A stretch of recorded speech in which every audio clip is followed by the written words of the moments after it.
Hello and welcome to another episode of the Fantasy Football Fellas. I am hosting today, filling in for our beloved host, Lucas Wenzel. I am Cameron Lawrence, and I am joined by my esteemed colleague, the one, the only, the draft guru, Mr. Tyler Plath. Tyler, how are you doing today? Wow, first off, thank you for the kind words. That warmed my heart a little bit. You did forget to mention the Maverick wannabe. I don't know this past weekend I did pull out the aviators and had a nice little facial hair kind of going on, but you know what? I'm doing good. I'm ready to talk football. And I'm just going to say it. The weather sucks. The weather sucks. Something we can all agree on. It's a reoccurring segment on the podcast to at least mention the weather once. So I took it upon myself. To bring it up that Minnesota is currently in the worst week because it's like mid 80s, humid, stale air. It's just not fun. No. Yeah, and I mean, I would have forgotten. It's been a while since I've been, especially in a hosting chair. Last time we had Max on, so it's kind of a weird episode. So I would have definitely forgotten to reference the weather. So I'm glad that you did this time. As before mentioned, we're missing Lucas. Lucas is actually transitioning to fantasy baseball, so he's at the Twins game right now, scouting them out. He says he really likes Carlos Correa for MVP. His words, not mine. But we'll take him for his word. Go bombard his comments if you disagree on his fantasy baseball takes. 100%. No, him and his wife got cheap tickets, so they are watching the game tonight, and he left it up to me and Tyler to really correct the ship on just this downtrending podcast that him and Tyler have been running. So you get to throw shots at me, I get to give them back. Well, and he's hosting it, so I'm gonna point to him first. There you go. All right. Well, this week we are jumping right in. We're going to be talking about some AFC East on this episode. We'll have a little hot take tie. We don't have much news and notes today, but we will throw in a little bit of mailbag questions at the end, some rapid fire. Who do you got kind of stuff. So should be a fun little episode we got going on here. Yes, sir. Ty, the really only two things in news and notes this week. First is a blockbuster trade of N'Keal Harry going to the Chicago Bears. Mind-blowing stuff going on over there in Chicago. They are really putting together a great roster. Ty, what does this mean for fantasy football? Do I have to answer this one? You have to. The people want to know. So they maybe knuckling their chairs right now, holding on for excitement. Maybe the explanation just needs to be the trade details themselves. Okay, New England is getting a 7th rounder. Oh my god! In 2024, so not even next year's, but the year after that 7th round pick is what New England is getting back. So if that doesn't scream to you like N'Keal Harry should be your first wide receiver off the board, I don't know what you're doing at this point. I mean, common Bill Belichick W right there. So right, turn a first rounder in 2017 into a 7th rounder in whatever you said 2026. It's just nuts. Like this man knows what he's doing. But yeah, there is zero significance. If you can't tell that was sarcasm. I try my best. I try my best to be as sarcastic as possible. You got to go back to school if you didn't know that was sarcasm. Our other news might be a little interesting. The Seattle Seahawks have been doing their homework on Jimmy Garoppolo. Ty, does this mean anything to you? I think it means something different than what I think people want us to say. Because I think people will want us to say or want us to think, oh, Seattle's in on Jimmy G. I'm pumping the brakes on that a little bit. I think this means more that Seattle is just looking at other quarterbacks than it is specifically Jimmy Garoppolo. Mm-hmm. Yeah, I don't know what to think at all anymore because I've heard like 7 reports that they are ready to ride with Geno Smith and Drew Lock. I mean, Pete Carroll said Drew Lock would be the best quarterback in this draft class. I mean, it's just like some ridiculous stuff. So I'm gonna wait until something actually happens before I believe anything. And I don't think it's going to be Jimmy Garoppolo. I mean, if Seattle adds a quarterback, I really don't think it's going to be Jimmy Garoppolo, because Seattle or San Francisco would know that Jimmy would start immediately in Seattle. You're not going to trade that to a divisional rival unless you can really squeeze Seattle for draft picks and stuff. But still, like, I don't see a world where San Francisco says, "Oh yeah, Seattle, like just up the coast from us. Yeah, you can have our starting quarterback." Yes, for sure. Interdivisional trades are tough, especially when you're giving another team a starting quarterback. But yeah, so let's jump into the moment the people have been waiting for. It's been a little while, and they've been clamoring for this segment. Ooh. We don't want them to wait any longer, so let's give it up for Hot Take Ty. Yes. AFC East edition. So that includes the Buffalo Bills, that includes the New York Jets, the Miami Dolphins, and the New England Patriots. We're going to be looking at the wonderful, wonderful football team that is the Buffalo Bills, because I refuse to give any kind of credit to any of the three other teams, because they are, we'll talk about them later. But we're going to look at wide receiver Gabe Davis from the Buffalo Bills. And Gabe Davis has already been quite the topic of conversation so far in the offseason for upcoming fantasy drafts and stuff. With best ball leagues, having Gabe Davis go ahead of guys like DK Metcalf in drafts. Like, can you believe that? No. See, that gets people really, really scared. But then you hear other people say, like, well, why is no one paying attention to Gabe Davis? So I'm coming here to tell you listeners, to you viewers, what to think of Gabe Davis this year. And that is, Gabe Davis is going to be a top 24 wide receiver in fantasy football this year. Spicy? Oh yeah. Very hot. Oh yeah. And you know what? That's why we have Hot Take Ty. It's because it's for hot takes only. And Gabe Davis as a top 24 wide receiver is absolutely a hot take. For sure. And we were comparing our stats earlier, and the difference between us on Gabe Davis is 4 touchdowns. And Ty expects high touchdown output from Gabe Davis. I expect decent, but not quite as high. And so, let's just transition in the Buffalo Bills. We can just talk about Gabe Davis right now. Oh, beautiful. Gabe Davis is a guy that we have all over our board. Tyler's at wide receiver 23, Lucas at wide receiver 34, and I'm at wide receiver 42. Now, the difference really is those 4 touchdowns for us, because he would be my wide receiver 26 if I gave him double-digit touchdowns like Ty did. There is no reason to expect he can't do it. Dawson Knox did had 9 touchdowns last year on 45 receptions or something crazy like that. Yeah, low and so 50s. And so Gabe Davis could definitely do that. We saw that Josh Allen trusts him in the red zone at the end of last year in that playoff game, in the last couple of games of the season. So there's no reason that he can't do it. But I think my hesitation is just we haven't seen him fully break out yet. But if there's any year to do it, this would be the year. And I think that's kind of what you're predicting. Yeah, I mean, I'm trusting the skill level and the development up till this point, because there's one specific clip, and I know you can't base everything off of one specific play. But it is this playoff game against the Chiefs, and they are either in the red zone or just outside of the red zone. Final 2 minutes of the game, and Gabe Davis absolutely obliterates Mike Hughes on the outside with an in and out move, right? Like, look, I know Mike Hughes isn't anything special. Okay. I'm a Vikings fan. He was a Viking. He's not anything special.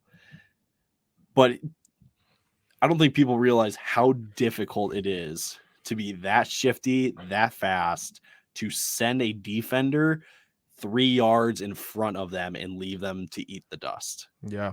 And he's a bigger guy too. He's a bigger guy. So that takes talent, and that takes some real athleticism that I don't really see in some of the other guys that I have behind him. For sure. Yeah, I do agree. I think he could be a special player. I just don't know if it happens this year. I'm just not as optimistic, and that's what it comes down to. The next player on the Buffalo Bills we're going to talk about is back-to-back QB1, Josh Allen.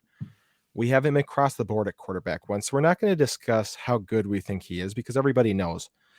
But one thing that we've been kind of seeing a lot of is how early are you taking Josh Allen? We've seen sleeper he getting up into the second round. People are saying I would take him first round. I did it last year, won my championship, so why wouldn't I do it again?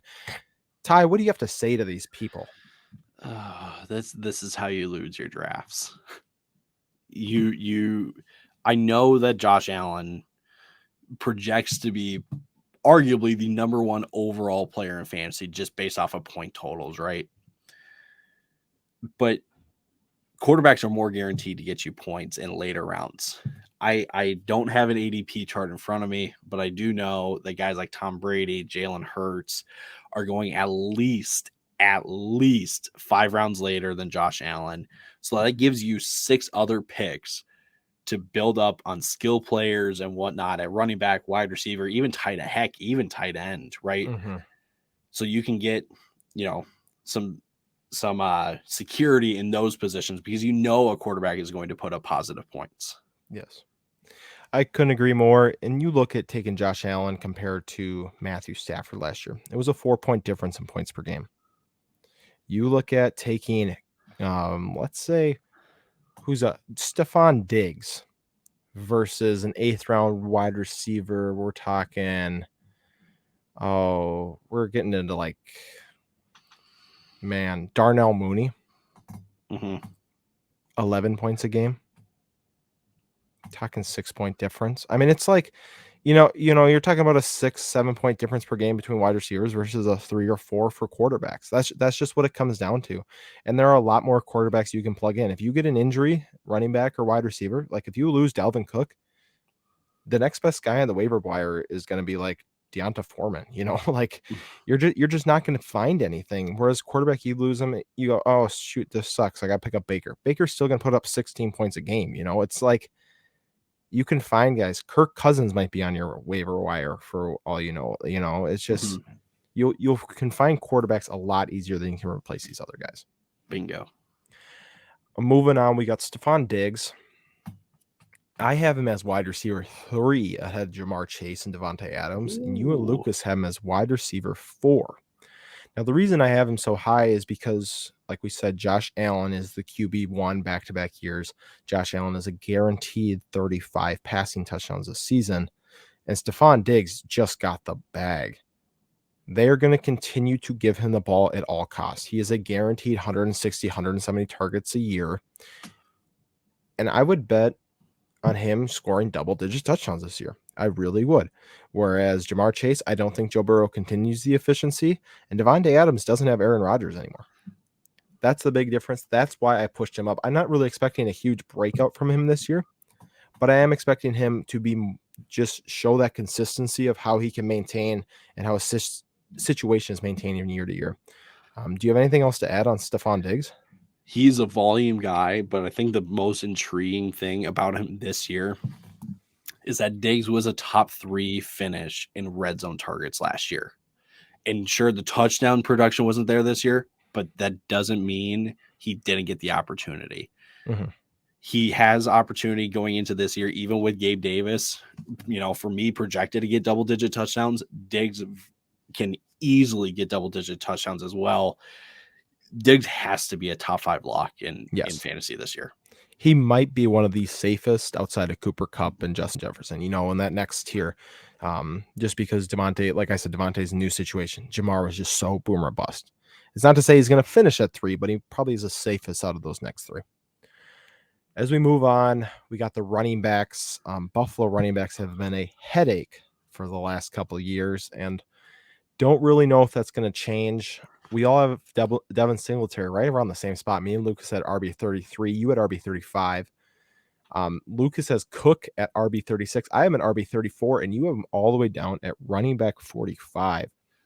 Ty, why are we so down on Buffalo running backs this season? the simplest answer is that this offense just goes through Josh Allen. It really does. I mean, you need some sort of run game for defenses to respect. Mm-hmm. But I think what we're trying to say about these Buffalo running backs is that they really shouldn't be your running back 2 or like a safe running back 3 to have. Like if you're going to grab either one of these guys as your running back 3, you probably need to double dip a running back again with another draft pick because there's relatively no ceiling. I mean, it's hard to predict the ceiling with these guys, but the floor with these guys. 100%. And I mean, Josh Allen had 600 or 700 yards rushing and 7 touchdowns last year. He might not have the yards, but he's still going to have the touchdowns. Josh Allen is huge. Josh Allen's going to score rushing touchdowns. So that just dips in. And then you got these two guys who are going to be cutting into each other's receiving work, rushing work. Like you said, there just really isn't a ceiling there. And the last guy we're going to talk about is Dawson Knox. Knox is a guy who you were really high on last season. And I am actually very low on right now. Lucas has him at tight end 12. You have him at tight end 13, and I am at tight end 19. And I think our real concern is just he was crazy efficient with touchdowns last year. Like we said, he had, I think you're right, 54 catches and 9 touchdowns. That's an insane rate. That's something that probably will not be maintained this season. Maybe he steps into a bigger role. However, it just doesn't seem likely that he's going to explode onto the scene. My tight end 19 ranking is more of there are like 9 guys within 10 points of each other, and he just happened to, the way it fizzled out, to be a little bit lower. So he's not very far off your tight end 12, but there have been a lot of people arguing that he should be top 10. And Lucas kind of put it best. After tight end 9, it's a crapshoot. You're kind of just picking preference at that point.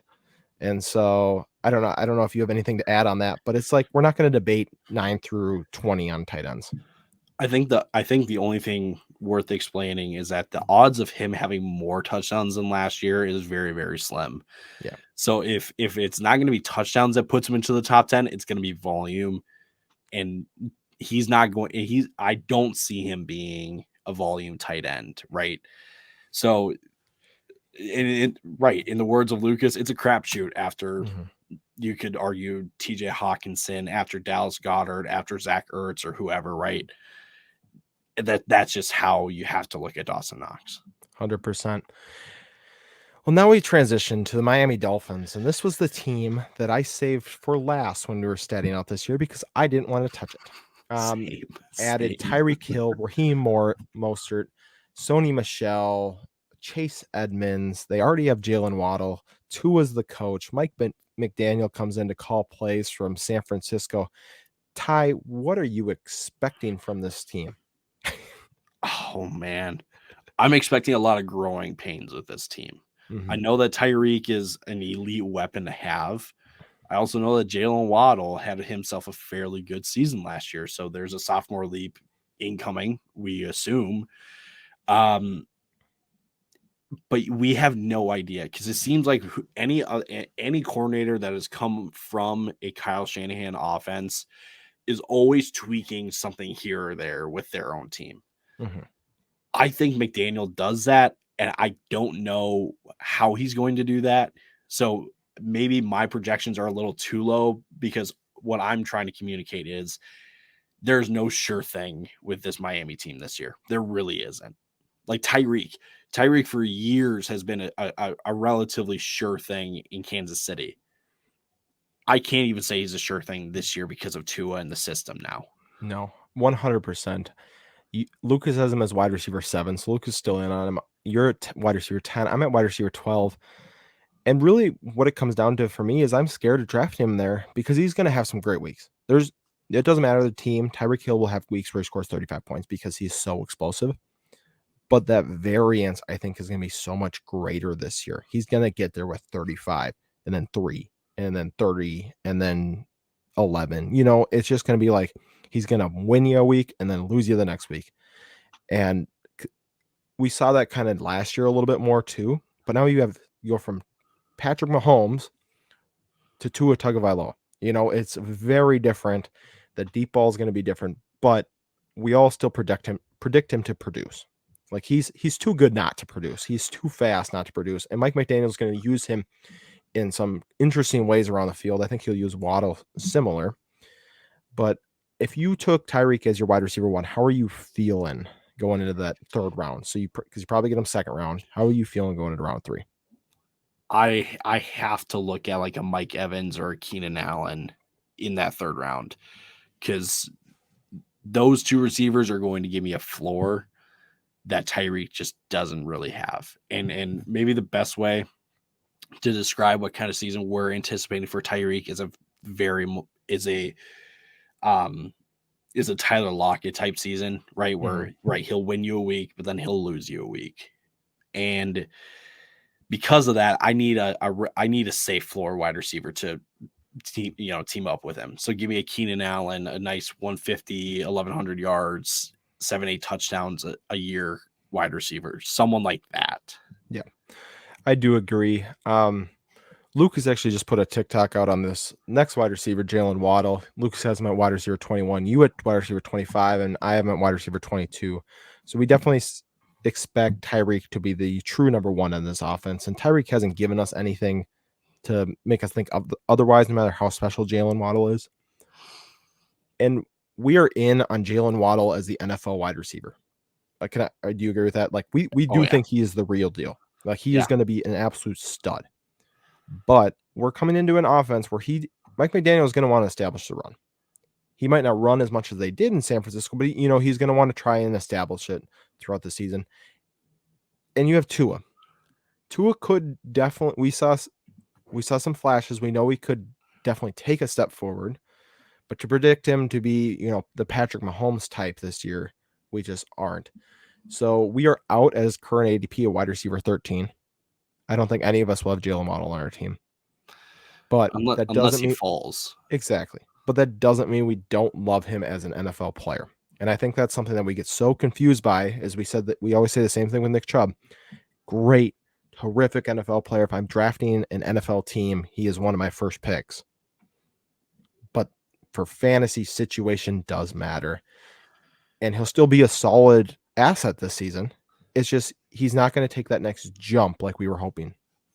No, I mean it's capped now because of Tyreek. Yeah, and I really want to do some more research on this, but I really don't think a Shanahan type offense, if we want to call it that, or a coordinator that's off of that's branched off of Shanahan, I really don't think that system can support a wide receiver 2. I have to go look at data and stuff, but I really don't think it supports a wide receiver 2. Because, I mean, when you look at San Francisco, it's been George Kittle and Debo, right? Or it's been, even if we go back to like Atlanta, right? When Shanahan was OC there, it was Julio Jones and Austin Hooper, right? So maybe it is Tyreek and Waddle, but like there's a common tight end factor in there. Mm-hmm. So it very well could be Gesicki for all that we know, right? Like it's almost impossible to predict who's going to be that number 2, option in that offense. Definitely. And it's not like I'm still predicting Waddle have a good year. 89 catches on 130 targets, 1,000 yards and 7 touchdowns. It's just I don't think he's going to be the one to stretch the field when you have Tyreek Hill. No, that's what it comes down to. It's just efficiency of targets, red zone targets. I mean, we've got him. I mean, you and Lucas have him as a low end wide receiver 2, and I have him as a high end flex, right? Mm-hmm. Like wide receiver 13 is borderline wide receiver 1. Yeah, no thanks. But if he's there as like a low end wide receiver 2, yeah, I could probably be talked into that. Yeah, most definitely. And like for me, wide receiver 22 means there's a variance on it, like it's from wide receiver 17, 18 to wide receiver 28. If you took him anywhere in there, I'm not going to bat an eye. I'm not going to go, oh, why would you take him in front of this guy? At that point, they're all that, they're that close. Mm-hmm. So that's kind of where that comes from. Now the running back room. Running back room has always been scary in San Francisco. So Mike McDaniel said, why not make it scary in Miami? Brings in Chase Edmonds, Raheem Mostert, Sony Michel. Ty, can you rank these 3? We're going to assume health for all three, which is a big assumption for Raheem Mostert. I understand. Healthy, how are you ranking all three of these running backs in order? And give me like running back 3 attached to their name, or running back 4, running back 5, or running back 2, I think I'm going to maybe go off on a little bit of a bold take. Maybe this could have been my hot take. I wonder if it's actually going to be a bit of a split backfield between Chase Edmonds and Sony Michel. Ooh. With Raheem Mostert kind of taking that Tevin Coleman role a little bit of that kind of veteran guy that knows the system and stuff. And so Edmonds is we want to stretch it to the outside, or we need a pass catcher in the backfield. Yeah, Chase Edmonds is that guy. But if we want to run it in between the tackles, yeah, we'll run it with Sony Michel. Mm-hmm. So maybe we'll go 1A, 1B, Edmonds and Michel. RB2 then is Mostert. Is there value in those guys? Absolutely. But I think the only guy that you can feel safe with value is Edmonds, just because of PPR upside. Yep. Mostert and Michel really should not be touched in your drafts. Would agree 100%. We all got Edmonds pretty much at RB30. He's going to be a flex. You're going to get 10 points a week out of him. That's what it's going to be. Tua. Are you we're not touching Tua in 1 QB leagues. Are you taking him in a 2 QB league?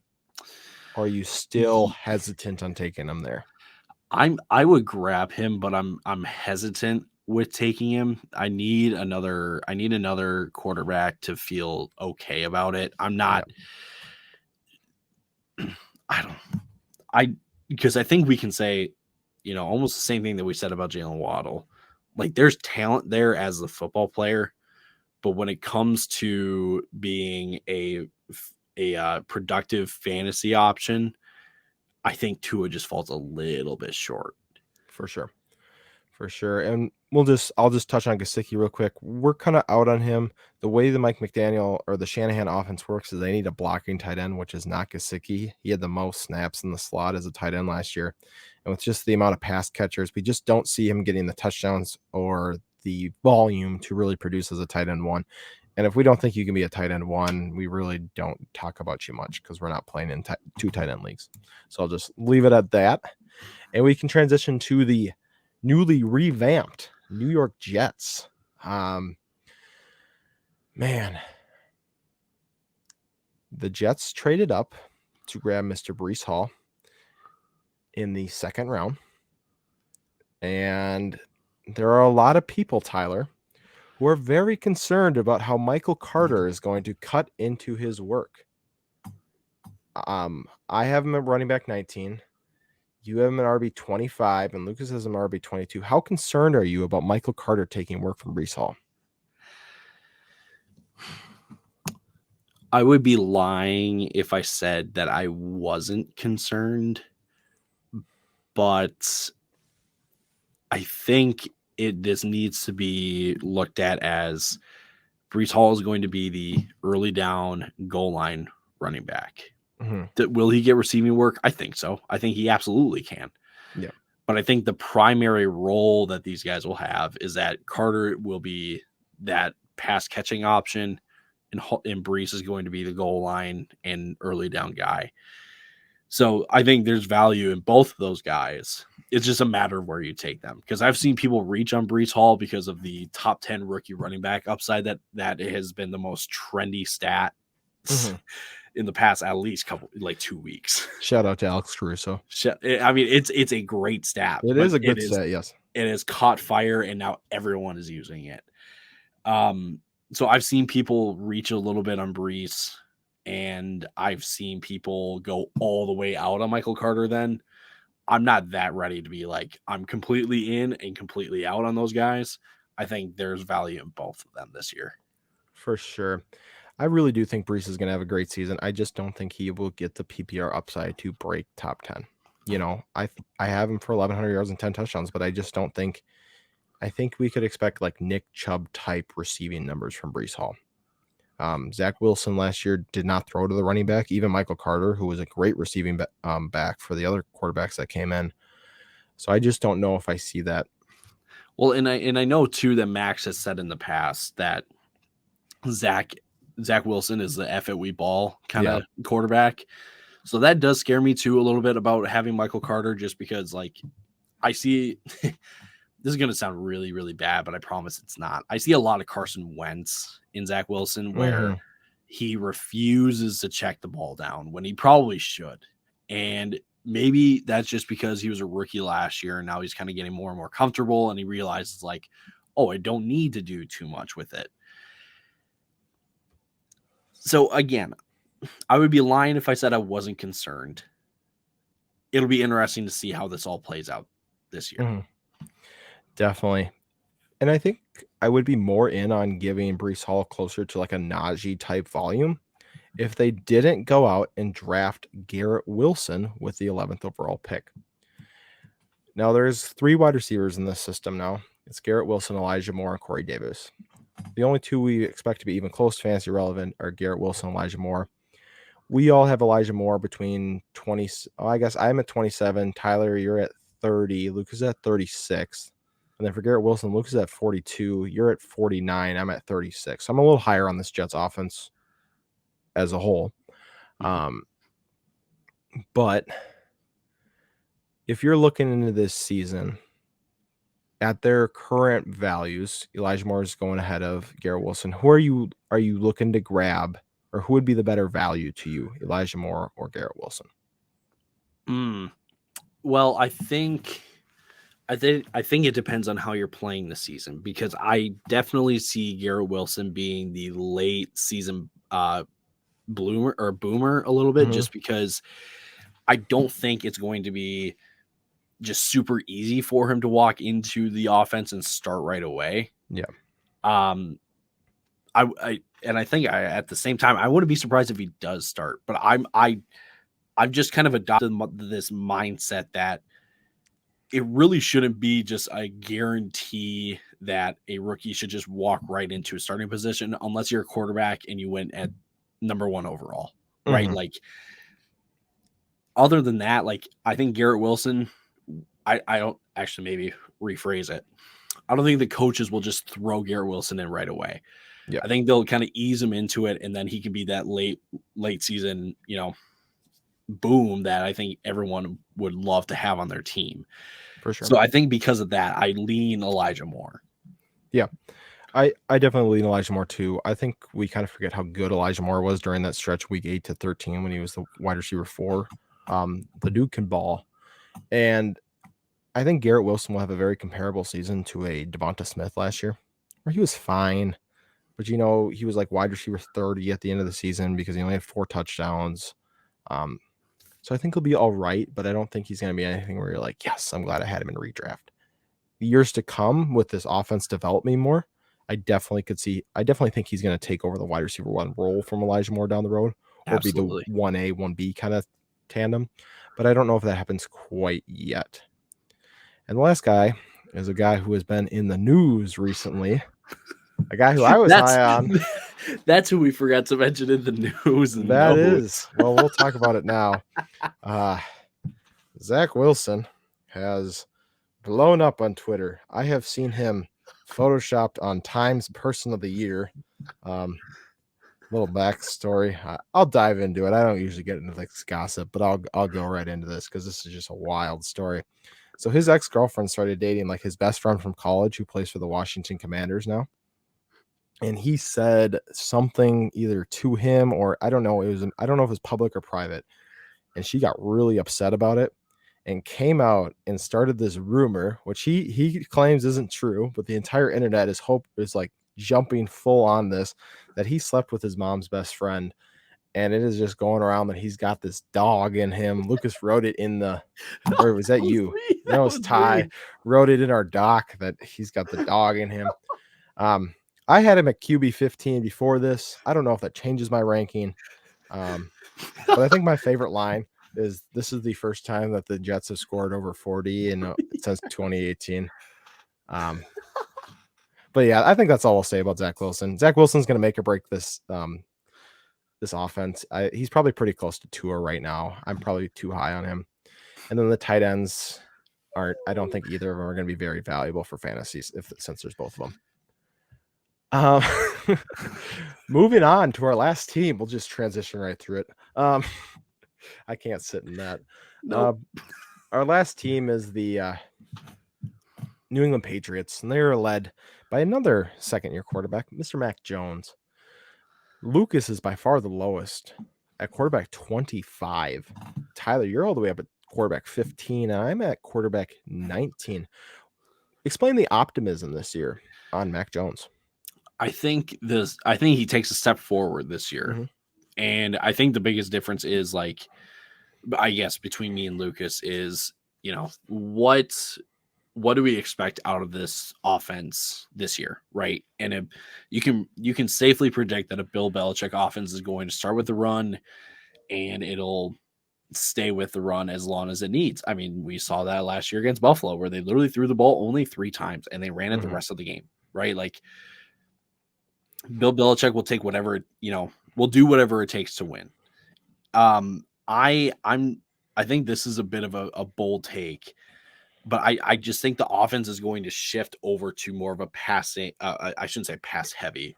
They'll put more emphasis on the passing game this year than in years past, and maybe that's just because, like, they're bringing in Bill O'Brien, right? Like, or no, Bill O'Brien's in Alabama. Who did they bring in? Joe Judge, didn't they? Oh, I don't know. I don't remember who they brought in. Oh no, they brought in someone who's really good. See, like, whoever they brought in, I like when I read it and I saw it, I said, "Oh, that is a passing coach that they're bringing in." Yes. So would I feel comfortable taking Mac Jones as high as quarterback 15? Absolutely not. Absolutely not. I just think Mac Jones has more upside in fantasy this year than people want to admit. I definitely can't argue with that. Last season, the Patriots had a running back, and Damian Harris finishes RB14 on the back of, I think, 15 rushing touchdowns. And I think a lot of that, too, had to do with the fact that there were so many running back injuries to major names last year that he just continues to slide up. And that's why right now we have him closer to running back 30. And I think some of that does come from we expect more in the passing game this season. We expect Ramondre Stevenson to kind of take a small step up. Like, we're not expecting relevance from Ramondre Stevenson. Like, he has no standalone value. But at running back 30, I think I kind of speak for all of us. We don't expect the touchdowns to stay the same. We don't expect 15 rushing touchdowns. If you bring him back down to 10 rushing touchdowns, he's right about where we got him at. He's a great running back. He's another one of those guys who's a great NFL running back, very efficient, can score the touchdown or score a touchdown, but just don't really see a ceiling with Damian Harris this season. I think that's kind of why we have him so low. Then the next player we're talking about is Hunter Henry. Hunter Henry, we have him all around tight end 13. Hunter Henry was another one of those guys that kind of banked on the touchdown last year, but I think I'm more in on Hunter Henry staying around his touchdown total from last year than I am Dawson Knox, because there isn't a Stephon Diggs and a Gabe Davis and a Jamison Crowder in that offense. There aren't these guys who are going to be taking receiving touchdowns from him. So I think that's kind of why he stays the same. I'll let you chime in a sec, but I want to jump to their wide receivers. Ty, is there any wide receiver that you feel confident in fantasy value on the Patriots this season? Oh, yes, I do. Oh, that's Mr. Jacoby Myers. And Myers put up his best fantasy season last year, finishing as a wide receiver 30. And when you look at his numbers, it's one of the saddest things to look at, because you're like, oh, we just add like 2 more touchdowns here and a couple yards here, and like he's a top 25 wide receiver. Like, he finished last year with 126 targets, 83 receptions, and this is where he just didn't produce. He had 866 yards, which, like, you hear and you're like, oh, that's not that bad, but on 83 receptions, like, you expect a little bit more. Mm-hmm. And then he only had 2 touchdowns. So the thing with Jacoby Myers is that his yards per catch went down last year. So he went from 13 to 12 to 10. Oof. And he only had 2 touchdowns. If he had his yards back up to, let's say around 12 and we add on like 2 or 3 touchdowns, like I said, Jacoby Myers becomes a top 25 wide receiver. For sure. So to me, last year was Jacoby Myers kind of established like his season to establish himself as the wide receiver 1 in New England. They did go out and trade for the next wide receiver that we'll talk about, I'm assuming, in Devontae Parker. And I think Devontae Parker and Hunter Henry do cap the touchdown production for Jacoby Myers this year. But Jacoby Myers is going to be that, like, when they're getting the ball downfield, they're going to be looking for Jacoby Myers. Yeah, I would agree. Devontae Parker, if you want to take a flyer on him in the last round, fine, but I wouldn't expect a lot from him. He's one of those guys that you could see week 1. Is he going to be part of this offense or not? He's not going to kind of be, he's not going to be like a fringe like flex. He's either going to be in the offense and productive, or he's just out of it, like not really there. And so for the last part, we're going to do a little win total. We're going to talk about the Vegas lines, and I just want to see what you're picking over under on these teams. So Buffalo Bills are at 11.5 right now. Ooh, so Ty, are you taking the over on 11.5 for the Buffalo Bills? Are you going under? I will go over. I know that their schedule isn't necessarily the easiest to get over 11.5 wins, but this team is really, really good. So I'll take the over. I am also going to take the over there. Our next team was we'll go New England Patriots at 8.5. Last year they had 10 wins. Are you over or under on the Patriots 8.5? I will also go over on the 8.5 based off of what I was saying about Mac Jones, but I just am not going to doubt a Bill Belichick defense. For sure. I'm going to take the under. I think they win 8 games. Ooh, we also have the Dolphins at 8.5. Last season they were at 9 wins after a crazy turnaround. Ty, do you think Mike McDaniels rights the ship and they get off to a hot start and stay on it, or are you going under? I'm going to go under because I think Miami hits 7 or 8 wins. I am under too.